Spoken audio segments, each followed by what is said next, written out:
দ্বিতীয় স্কন্ধ মহাভাগৱত ধৰ্ম আৰু গুৰুজন বস্তুৱে মহাভাগৱত ধৰ্ম আমি জীৱক দৰ্শন কৰাবলৈ গৈ সৰ্বপ্ৰথম গুৰুজনাই ভাগৱত মহাধৰ্মৰ মংগলাচৰণ পদবন্ধে প্ৰকাশ কৰিছে।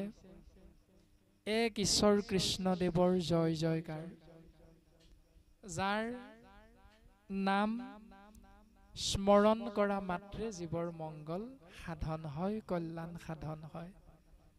যি নাম সমস্ত ধৰ্ম কৰ্মৰ ভিতৰত ৰজা ধৰ্ম বুলি সিদ্ধান্ত দিছে। হৰি নাম সমস্ত ধৰ্ম কৰ্মৰ মহাফল হৰি নাম। আৰু সেইজন ঈশ্বৰ কৃষ্ণ পৰম আনন্দৰ গৰাকী, অনন্ত কোটি নামৰ এক নাম মাধৱ। হেনয় পৰমানন্দ মাধৱক নিত, সমৰিও নৰ নিৰন্তৰে একচিত্ত।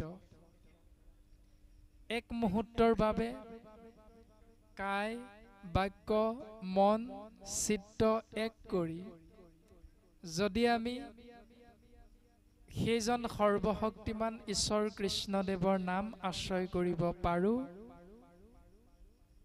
তেতিয়াহ'লে জীৱৰ পৰম কল্যাণ সাধন হয়। কেতিয়ালৈকে আশ্ৰয় কৰিম?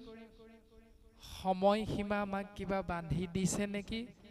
তাৰো যদি উত্তৰ বিচাৰোঁ, কিমান বয়সৰ পৰা কৃষ্ণ নাম আশ্ৰয় কৰিম, কিমান বয়সলৈকে আশ্ৰয় কৰিম, কোন কোন মুহূৰ্তত আশ্ৰয় কৰিম, প্ৰত্যেক কথা গুৰুজন বস্তুৱে ভাগৱতৰ পদচন্দ, ছবিচন্দ, দুলৰী চন্দৰ মাধ্যমেৰে আমাক সুন্দৰভাৱে সিদ্ধান্ত দিছে।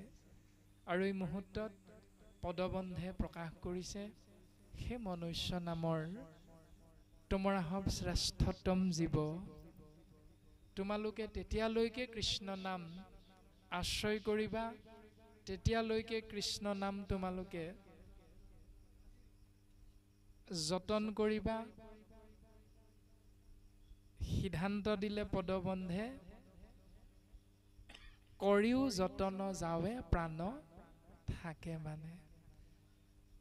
২৪ তত্বৰে গঠিত পঞ্চভূতি এই শৰীৰটোত প্ৰাণ শক্তি থকালৈকে, আত্মা তত্ত্ব বস্তু প্ৰকাশমান হৈ থকালৈকে তোমালোকে কেতিয়াও কৃষ্ণ নামলে পিঠি নিদিবা, কৃষ্ণ নামলে অৱহেলা নকৰিবা। কিয় জানানে? ঘোৰ কলিযুগে মলমতি মনুষ্যৰ, আমি মনুষ্যৰ মনবিলাক মলেৰে ভৰপূৰ বুলি সিদ্ধান্ত দিছে। আৰু এই মলেৰে ভৰপূৰ মনুষ্যই কলিৰ কৰাল গ্ৰাসৰ পৰা পৰিত্ৰাণ পোৱাৰ একমাত্ৰ পথটো হ'ল, মাৰ্গটো হ'ল কেৱল ঈশ্বৰ কৃষ্ণদেৱৰ নামত শৰণ গ্ৰহণ কৰা। নাহি আন ধৰ্ম হৰি কীৰ্তনত পৰ।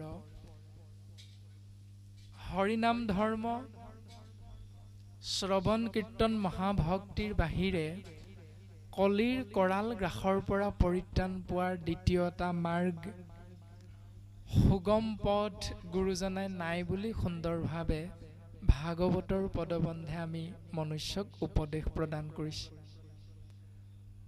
শৰীৰত আছে কলিকৃত যত দুখ, গোচুক প্ৰথমে কৰা হৰি হৰি ঘোষ। সেই জীৱশ্ৰেষ্ঠ মনুষ্য শৰীৰত থকা কলিকৃত দুখৰ পৰা যদি তুমি পৰিত্ৰাণ পাব বিচাৰা, তেতিয়াহ'লে সৰ্বপ্ৰথম হৰি হৰি, কৃষ্ণ কৃষ্ণ, বিষ্ণু বিষ্ণু, ৰাম ৰাম, যি জগত প্ৰসিদ্ধ নাম, সেই নাম আশ্ৰয় কৰা, কায় বাক্য মন চিত্ত এক কৰি। আৰু তেতিয়াই গুৰুজন বস্তুৱে সিদ্ধান্ত দিলে যে শৰীৰৰ পৰা কলি পলাই পত্ৰং দিব। এতিয়া আমি চিন্তা কৰিলে বুজি পাম যে কলিকৃত দুখবিলাক কেনেকুৱা কেনেকুৱা। আপোনাক সৰ্বজানন্তা।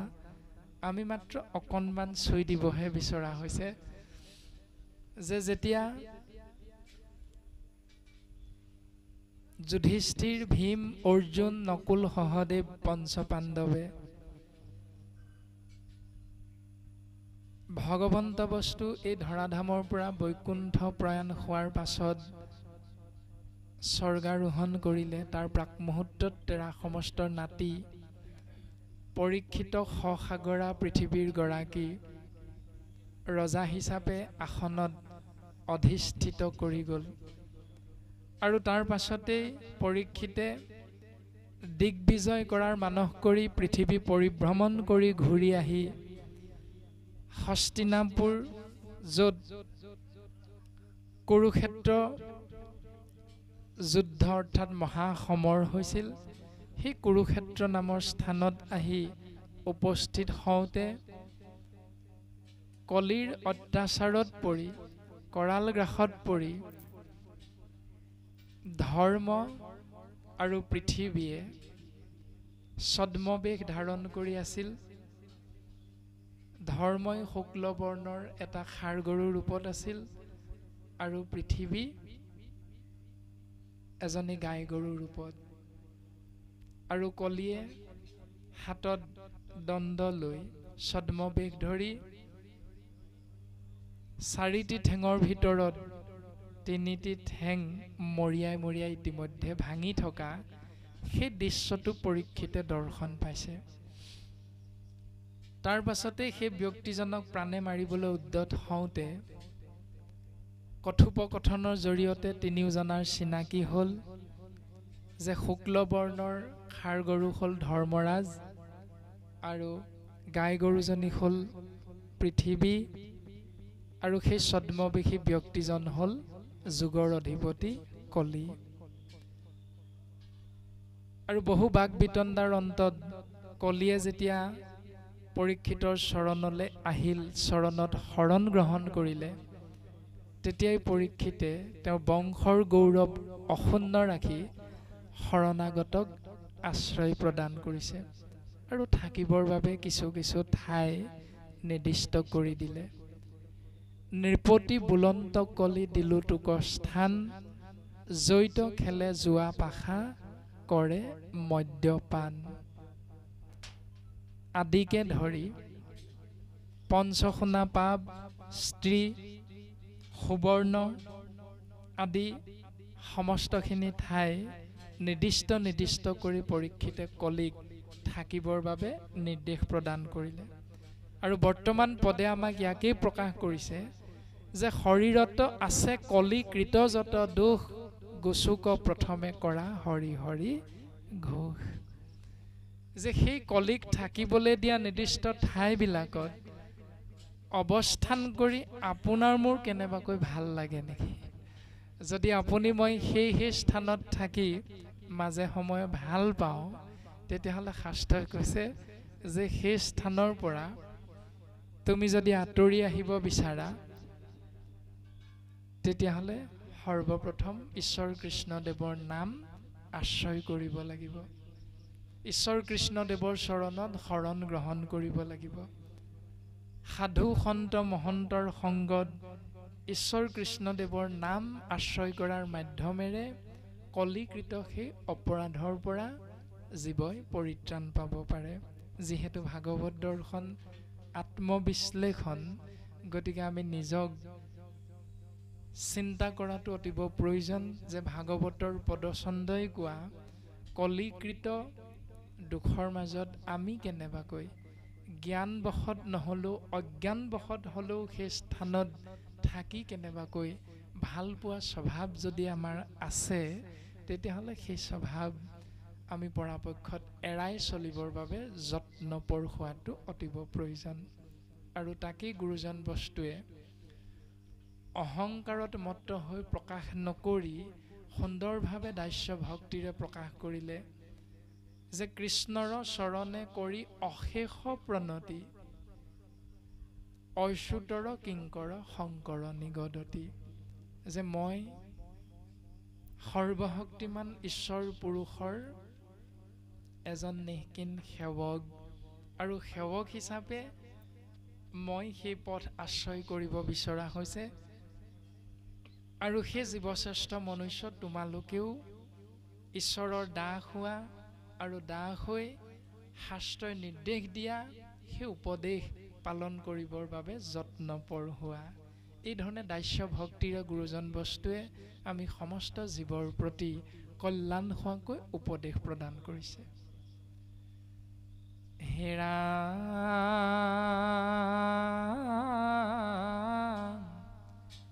দ্বিতীয় স্কন্ধৰ কথা শুনিও উৎসুকে নৃপতিৰ প্ৰশ্ন পাছে শুনি মুনি সুকে। কৃষ্ণ পদ পংকজক হৃদয়ত ধৰি দিলন্ত সিদ্ধান্ত তাংক সাধুৰ বাদ কৰি।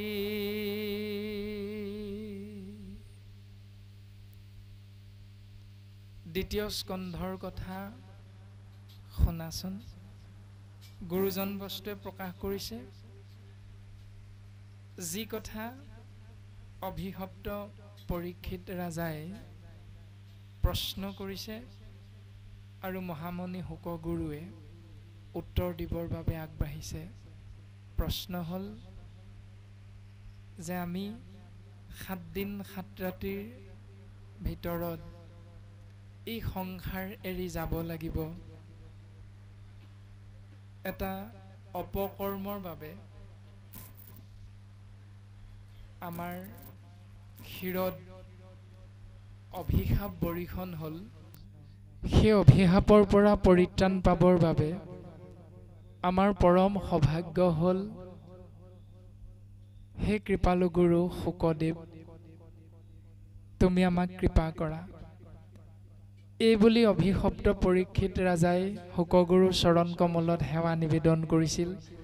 প্ৰথম স্কন্ধৰ একেবাৰে শেষৰ ফালে পদবন্ধে প্ৰকাশ কৰি গ'ল আপোনাৰ সৰ্বজানন্তা। আমি মাত্ৰ অকণমান পুনশ্চ আঁত ধৰি দিবৰ বাবেহে আগবঢ়া হৈছে যে যেতিয়া অভিশপ্ত পৰীক্ষিতে অভিশাপৰ কথা জানিব পাৰিছিল, আৰু সেই খবৰটো যেতিয়া সমস্ত ৰাজ্যত বিয়পি পৰিল, তেতিয়াই পৃথিৱীৰ পূব পশ্চিম উত্তৰ দক্ষিণ চাৰিও দিশৰ পৰা আহি সমস্ত জনা ঋষিমুনিৰ উপস্থিতি পৰীক্ষিতৰ কাষত হৈছিল। আৰু সেই ঋষিমুনিসকলৰ চৰণত যেতিয়া পৰীক্ষিতে প্ৰকাশ কৰিছিল যে হে ঋষিমুনিসকল, আমি তোমৰা হবৰ পৰা জানিব বিচৰা হৈছে যে আমি কেনেকৈ এই অভিশাপৰ পৰা পৰিত্ৰাণ পাব পাৰিম, তোমালোকে আমাক কৃপা কৰা। আৰু তেতিয়া ঋষিমুনিসকলে উত্তৰ প্ৰদান কৰিছিল, এৰা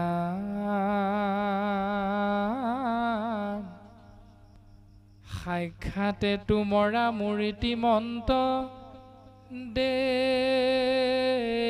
দেৱগণ, ভৈলাই আখি মোৰ উপকাৰে উপশন। তোমালোক যে আমাৰ কাষত আহি উপস্থিত হৈছা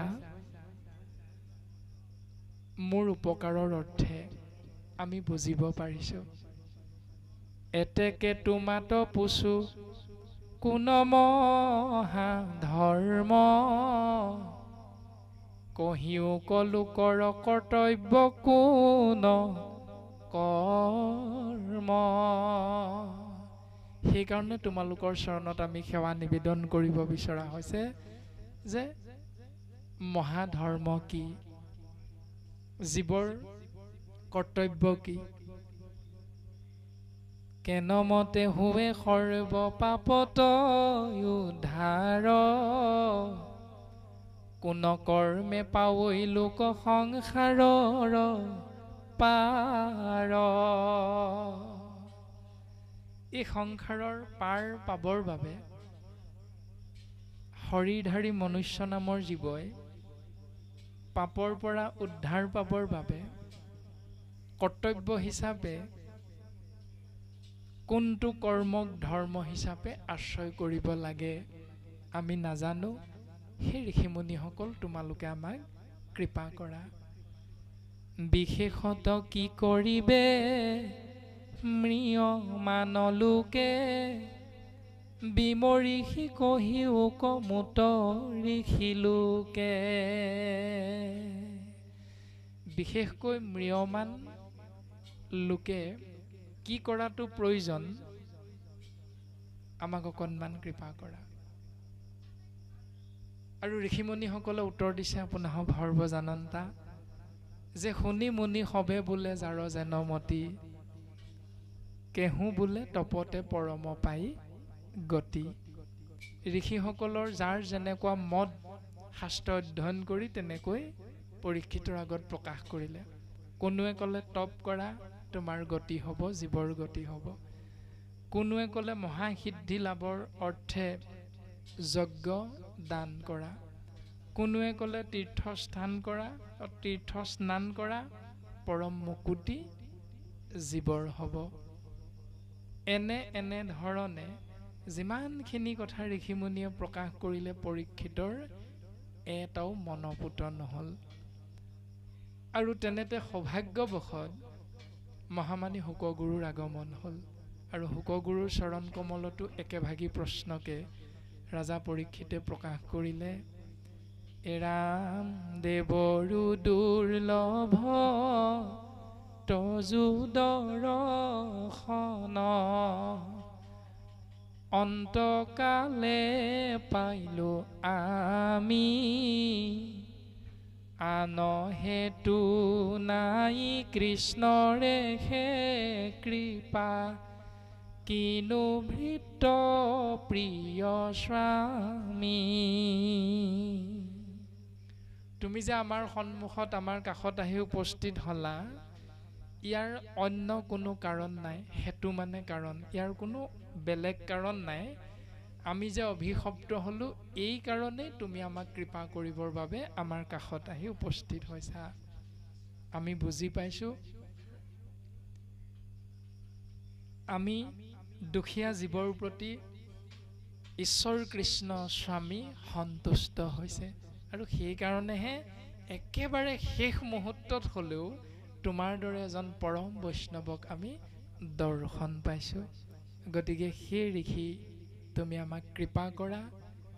তোমাৰ চৰণে মৰণ সময়ে পুচুহু প্ৰভু সাম্প্ৰত, ম্ৰিয়মাননৰে সদায়ে কি কৰ্ম কৰিবে ইটো লোকত। এই সংসাৰত শোকত ম্ৰিয়মান হোৱাটি জীৱই কি কৰিব লাগে তুমি আমাক জনাবানে গুৰুদেৱ? কাহাক শুনিবে কাহাক জপিবে, কাহাক স্মৰিবে নৰে, ভজিবাক যোগ্য কোননো দেৱতা, কহিও মোক সত্তৰে। শ্ৰৱণ কীৰ্তন স্মৰণ ক যোগ্য, নহি যত যত কথা, তুমি হি পৰম গুৰু মহামুনি, কহিও মুত সৰ্বথা। মোক তুমি এই উত্তৰটো দিব লাগে যে কাক চিন্তা কৰিলে, কাক ভাবিলে, কাৰ নাম আশ্ৰয় কৰিলে জীৱৰ কল্যাণ হ'ব, সেই সৰ্বশক্তিমানজনৰ নাম আমাক তুমি চিনাকি কৰি দিব লাগে। আৰু এই প্ৰশ্নতে প্ৰথম স্কন্ধ ভাগৱতৰ পৰিসমাপ্তি হৈছে। আৰু দ্বিতীয় স্কন্ধ মহাভাগৱত ধৰ্মৰ আৰম্ভণি হৈছে পৰীক্ষিত ৰাজাৰ সেই প্ৰশ্নৰ উত্তৰ আগবঢ়াবলৈ গৈ। আৰু মহামানী শুকগুৰুৱে নৃপতিৰ প্ৰশ্ন পাছে শুনি মুনি শুকে। শুকগুৰুৱে পৰীক্ষিত ৰাজাৰ সেই প্ৰশ্ন শুনি উত্তৰ দিবলৈ আগবাঢ়িছে। আৰু আগবাঢ়ি সৰ্বপ্ৰথম গুৰুজনাই পদে আমাক ক'লে, কৃষ্ণ পদ পংকজক হৃদয়ত ধৰি দিলন্ত সিদ্ধান্ত তাংক সাধুৰ বাদ কৰি। আমি জীৱশ্ৰেষ্ঠ মনুষ্য হৈও আমাৰ লগত আৰু মহা মহন্তৰ মাজত পাৰ্থক্য কি? গুৰুজনাই এই পদে সুন্দৰভাৱে আমাক চিনাকি কৰি দিলে যে মহামহন্তৰ আচাৰ আচৰণ হ'ল জানিলেও পোনপটীয়াকৈ উত্তৰটো মই জানো তুমি এইটো নাজানানে বুলি উফাইদাং মাৰি প্ৰকাশ নকৰে। ইমান সুন্দৰভাৱে পদে ক'লে যে কৃষ্ণ পদ পংকজক হৃদয়ত ধৰি, ঈশ্বৰ কৃষ্ণদেৱৰ পদুম ফুলৰ নিচিনা চৰণ যুগলক হৃদয়ত ধাৰণ কৰি চিন্তা কৰি প্ৰশ্নকৰ্তা পৰীক্ষিতক উত্তৰ দিবলৈ আগবঢ়া মহামানী বেদজ্ঞ শুকগুৰুৱে প্ৰকাশ কৰিছে দিলন্ত সিদ্ধান্ত তাংক সাধুৰ বাদ কৰি। হে ৰাজন, তুমি পৰম সাধু, ধন্য নৰপতি মতি উত্তম তোমাৰ, পচিলাহা যিটো কথা সংসাৰতে সাৰ। তুমি যদি প্ৰকৃততে এজন সাধু নহলা হয় তেতিয়াহ'লে তোমাৰ এনে উত্তম চিন্তা মনলৈ কেতিয়াও নাহিল হয়। ইমান সুন্দৰ চিন্তা, ইমান উত্তম চিন্তা, যাক আশ্ৰয় কৰাৰ লগে লগে, যাক জানিবলৈ প্ৰয়াস কৰাৰ লগে লগে সেই জীৱৰো কল্যাণ সাধন হয়। ইমান উত্তম প্ৰশ্ন তুমি সংসাৰতে সাৰ প্ৰশ্ন তুমি প্ৰকাশ কৰিলা। ৰাজন, তুমি ধন্য, তুমি ধন্য। ইমান সুন্দৰ গুৰু শিষ্যৰ শ্ৰদ্ধা ভক্তি। আৰু সাম্প্ৰতিক সময়ত আমাৰ আচৰণ কেনেকুৱা? যিহেতু ভাগৱত দৰ্শন আত্মবিশ্লেষণ, গতিকে সেই গুৰু শিষ্যৰ যি পৰম্পৰাৰ দৰ্শন গুৰুজনে আমাক দিলে, সেই দৰ্শনটো আমিও সমাজ পাতি বাস কৰা শ্ৰেষ্ঠতম জীৱ মনুষ্যই পালন কৰিবৰ বাবে চেষ্টা কৰাটো অতিব প্ৰয়োজন। সিদ্ধান্ত দিলে, এৰা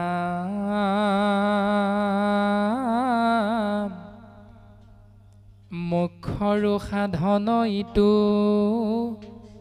জগতৰে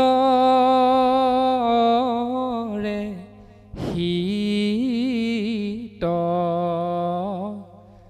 লভিলা মুকুতি যিটো তাহাৰো বাঞ্ছিত।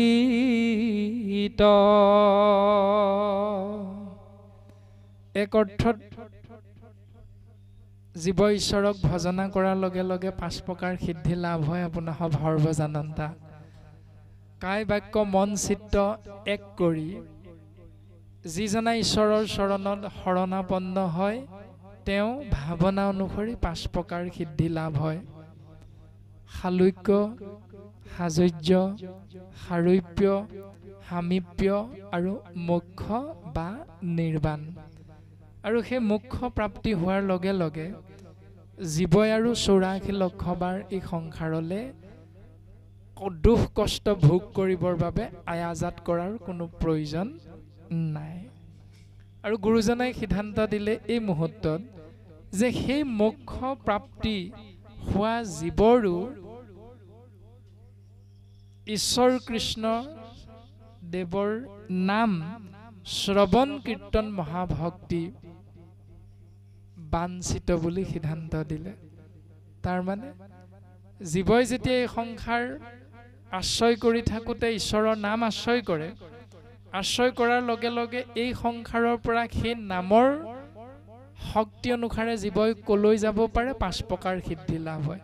আৰু 5 প্ৰকাৰ সিদ্ধি লাভ হোৱাৰ লগে লগে জীৱই সেই স্থানত গৈ আশ্ৰয় কৰিবলৈ পায় কেৱল কৃষ্ণ নাম। যি ধৰণে আমাৰ বিদ্যালয়ত নাম লগাই দিয়া আপোনাৰ মোৰ সন্তানটিয়ে পৰীক্ষা হলত বহি পৰীক্ষা বহীখনত উত্তৰ লিখিবলৈ প্ৰশ্ন কাকতখন যেতিয়া পঢ়ে, সেই প্ৰশ্ন কাকতখনৰ উত্তৰবিলাক লিখিবলৈ ঘৰত সুন্দৰকৈ পঢ়ি গ'লেহে উত্তৰটো সুন্দৰকৈ লিখিব পাৰে। যদি ঘৰত ভাল ধৰণে পঢ়ি নাযায়, তেতিয়াহ'লে প্ৰশ্ন কাকতখন চাই মুখেৰে দাঁতেৰে কলমটো কামুৰি থকাৰ বাহিৰে আৰু বেলেগ উপায় নাই। সেইকাৰণে এই সংসাৰত থাকি কৃষ্ণ নাম সুন্দৰভাৱে আশ্ৰয় কৰিলে 5 প্ৰকাৰ সিদ্ধি লাভ হ'ব।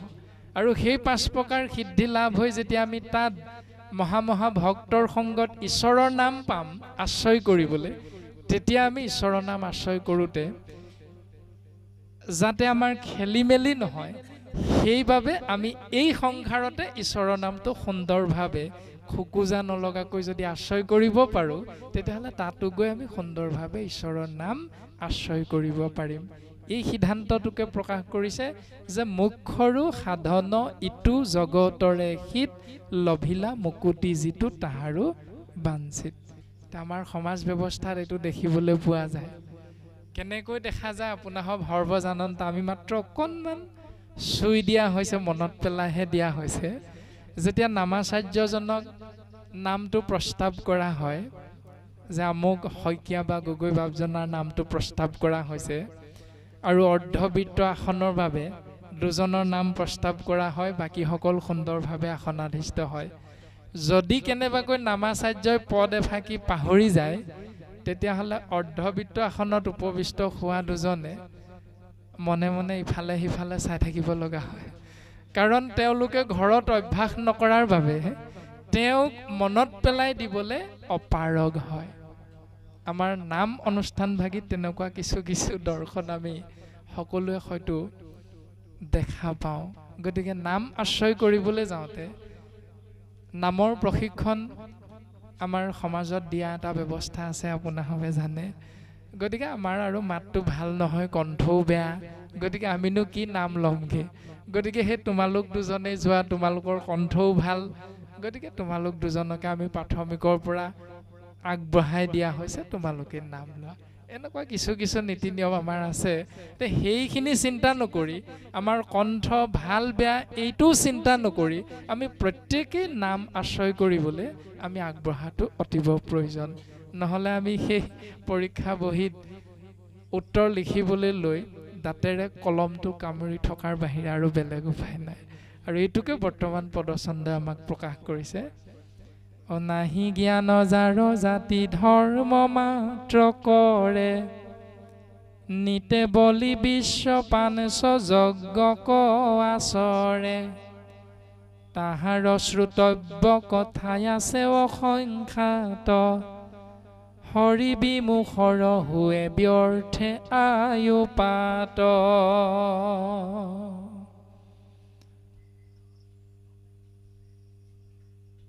যাৰ জ্ঞান নাই, যি জাতিয়ে পৰম্পৰাগত বা এনেধৰণে কৰ্মই ধৰ্ম বুলি ভাবি কোনটো কৰ্ম ধৰ্ম বুলি শাস্ত্ৰই কৈছে তাক আশ্ৰয় নকৰি, বুজিবলৈ চেষ্টা নকৰি, কেৱল দেখাক দেখি বা পৰম্পৰাগতভাৱে আমি যদি কিছু নিয়মক আশ্ৰয় কৰি ধৰ্ম বুলি অৱস্থান কৰি আছোঁ, তেতিয়াহ'লে শাস্ত্ৰই কৈছে তাহাৰ শ্ৰুতব্য কথা আছে অসংখ্যাত। শ্ৰুতব্য মানে শুনিব লগা, সেইসকলে শুনিব লগা যথেষ্টখিনি কথা আছে। শাস্ত্ৰই সিদ্ধান্ত দিছে, কিয়নো হৰি বিমুখৰ হুৱে ব্যৰ্থে আয়ুপাত। যিহেতু সেই কৰ্মবিলাকত হৰিনাম যেনেধৰণে, কৃষ্ণ নাম যেনেধৰণে শাস্ত্ৰই আশ্ৰয় কৰিবলৈ কৈছে, তেনেধৰণে হয়তো আশ্ৰয় কৰাটো আমাৰ হোৱা নাই। সেইকাৰণে তেওঁলোকে শুনিব লগা বহুখিনি কথা আছে বুলি পদে আমাক প্ৰকাশ কৰিছে। এতিয়া পঞ্চযজ্ঞৰ কথাটো আপোনালোকে জানে যে পিতৃশিৰত অৱস্থান কৰি থকা জীৱ আত্মাৰ ৰস ৰূপে আহি পিতৃশিৰৰ পৰা মাতৃগৰ্ভত অৱস্থান কৰে আৰু 10 মাহ 10 দিনৰ অন্তত ভগৱন্ত পুৰুষৰ এই বিনন্দীয়া সংসাৰখনলৈ আহে আৰু অহাৰ লগে লগে পিতৃ মাতৃয়ে সন্তানৰ যেনেধৰণে মংগলৰ অৰ্থে কৰ্ম কৰিব লাগে সেইখিনি নিশ্চয়কৈ কৰে। জাত কৰ্ম কৰাৰ পৰা শুদ্ধিকৰণ কৰাৰ পৰা নামকৰণ আদি সমস্তখিনি কৰ্ম কৰে। এতিয়া সেইখিনি কৰ্ম কৰাৰ পাছতো বহু নকৰিব লগা কৰ্মৰো আমাৰ সমাজ ব্যৱস্থাত কৰি থকা দেখা যায়। সেইকাৰণেহে শাস্ত্ৰই কৈছে তাহাৰ শ্ৰোতব্য কথা আছে অসংখ্যাত।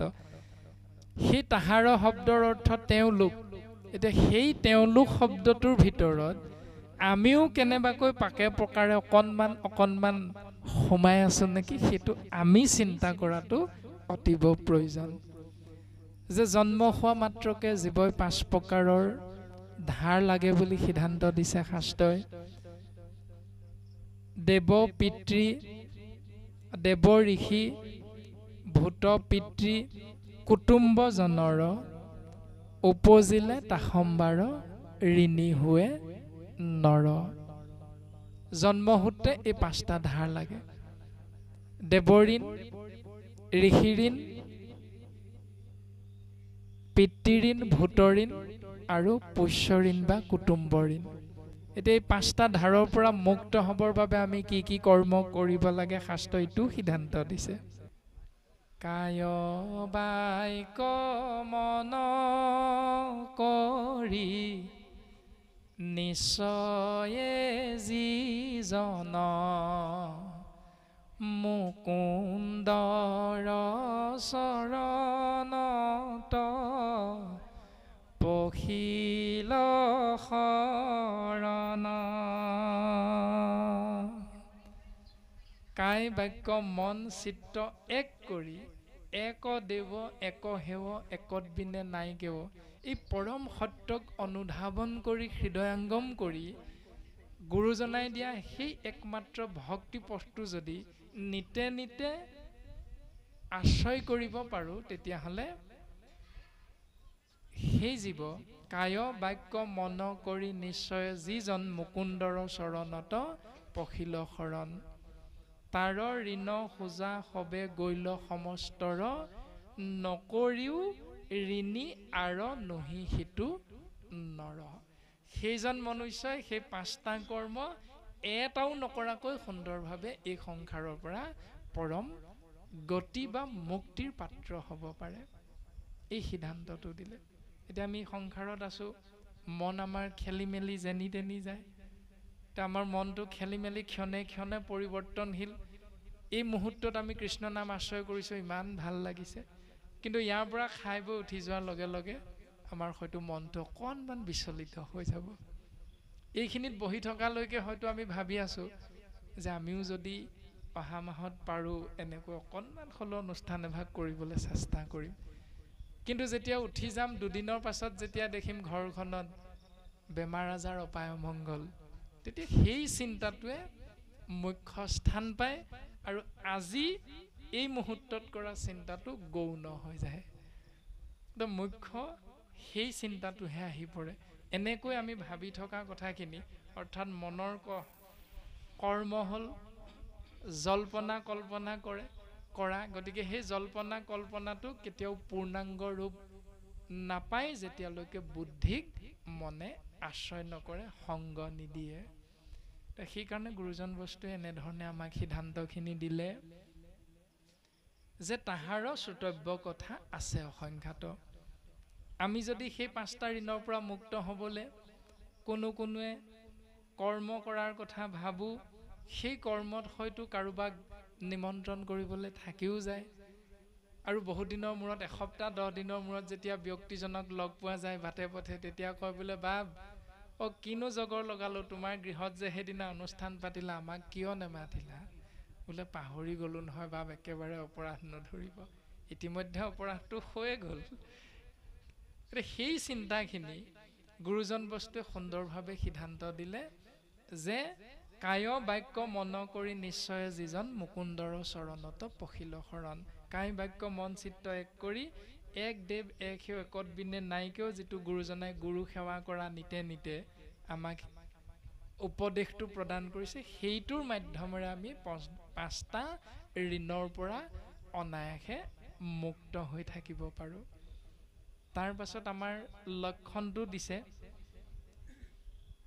দিন ভৈলে ধন কুটুম্বৰ চিন্তা কৰে, নিদ্ৰা স্ত্ৰী আলাপনে ৰাত্ৰি আয়ু হৰে, মিছা বিষয়ক মাত্ৰ কৰে অভিলাষ, সি হেতু নেদেখে নৰে আপোন বিনাশ। দিন অৰ্থাৎ সূৰ্য উদয় হোৱাৰ লগে লগে আমাৰ এটাই চিন্তা, কেনেকৈ ধন ঘটিব পাৰোঁ। কোনটো ধন? মহাত্মা গান্ধী মাৰ্কা লগা সেই কাগজখিলা।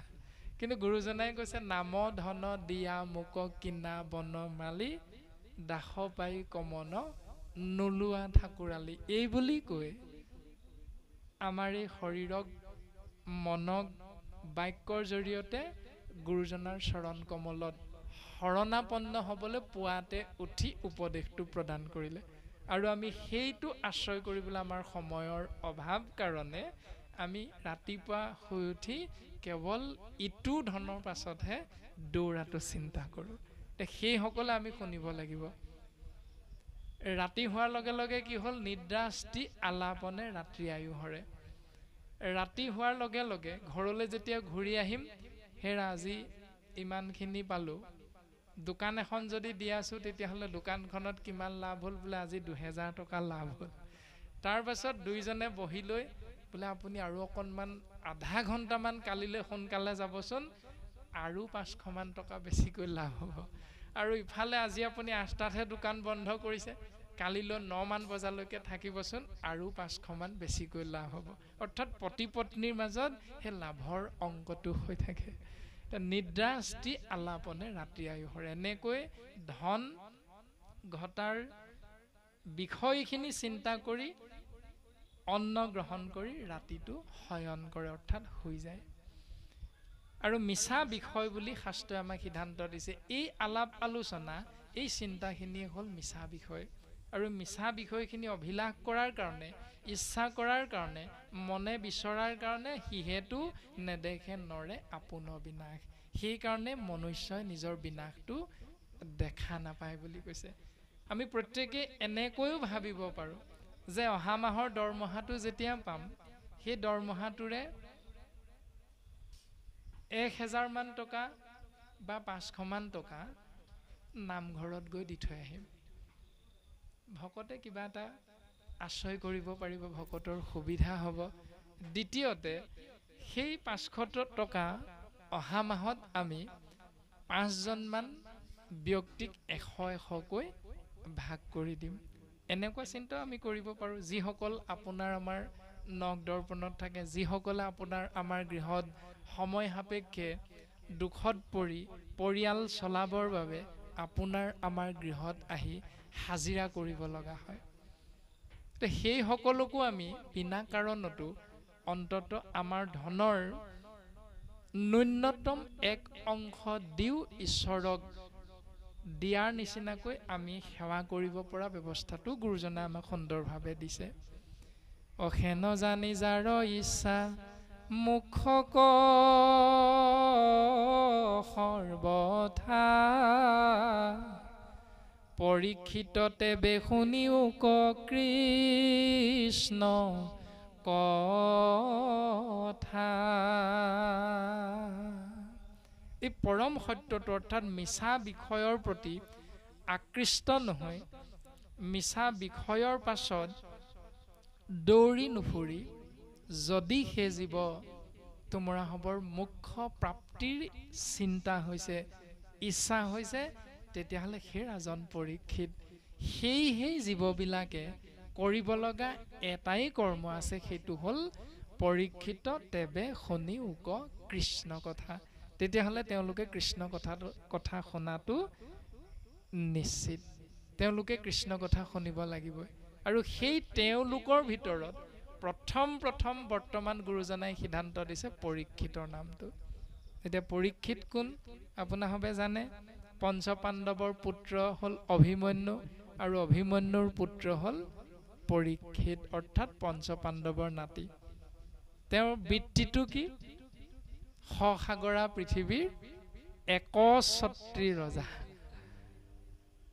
এজন ৰজা হৈও কৰ্মদোষত তেওঁ অপৰাধী হৈছে। গতিকে তেনে এজন মহাৰাজে কৰ্মদোষত যেতিয়া অপৰাধী হৈছে, আপুনি মই কলিৰ ৰাজত্বৰ সময়ত অৱস্থান কৰি থাকি আপোনাৰ মোৰ যে অপৰাধ নহ'ব, এইটো আমি কেতিয়াও ভাবিব নোৱাৰোঁ। আমাৰো অপৰাধ নিশ্চিত, খোজে প্ৰতি অপৰাধ আমাৰো অনিচ্ছাকৃতভাৱে হয়তো হৈছে। গুৰুজন বস্তু এনেকৈ সিদ্ধান্ত দিলে যে পৰীক্ষিত তেবে শুনিওক কৃষ্ণ কথা। সেই ৰাজন পৰীক্ষিত, তুমি কৃষ্ণ কথা শুনাটো অতীৱ প্ৰয়োজন, কাৰণ তুমি তেনে এটা মহান অপৰাধ কৰ্ম ইতিমধ্যে কৰিলা আৰু সেই কৰ্মটোৰ পৰা তুমি পৰিত্ৰাণ পোৱাৰ উপায় মোক বিচাৰিছা। আৰু মোৰো পিতৃ ব্যাসদেৱৰ পৰা আমি যিখিনি পাইছোঁ সেইখিনিকে তোমাৰ আগত আমি আজি প্ৰকাশ কৰিবলৈ আগবাঢ়িব বিচৰা হৈছে। ৰাম দিবে চিত্ত কৃষ্ণ গুণ নাম কীৰ্তনত, কৃষ্ণৰে হে পাদ পদ্ম স্মৰিবে মনত।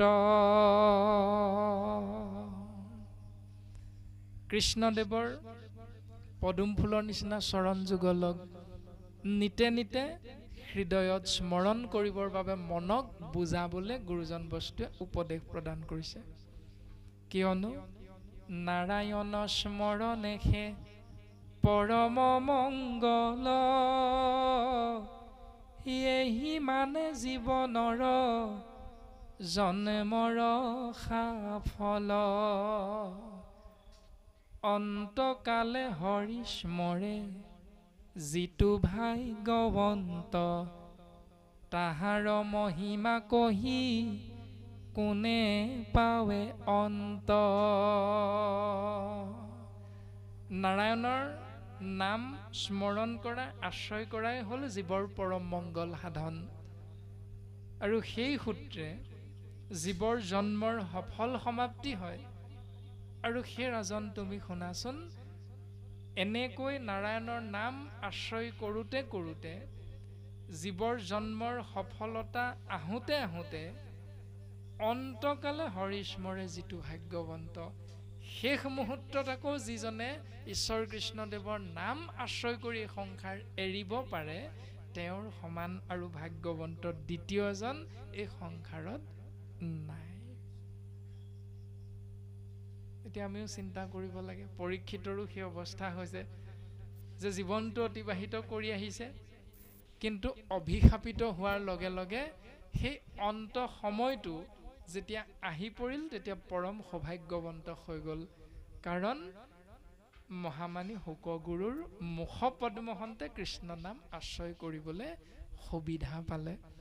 এতিয়া আমিও যদি তেনেকৈ ঈশ্বৰৰ নাম আশ্ৰয় কৰি থাকোঁতেই বা ঈশ্বৰৰ নাম চিন্তা কৰি থাকোঁতেই যদি এই সংসাৰ এৰিব পাৰোঁ, তেতিয়াহ'লে তাহাৰ মহিমা কহি কোনে পাৱে অন্ত। তেওঁৰ মহিমাৰ কথা কৈ কৈ শেষ কৰিব পৰা দ্বিতীয় এজন আৰু নাই বুলি শাস্ত্ৰই সিদ্ধান্ত দিছে।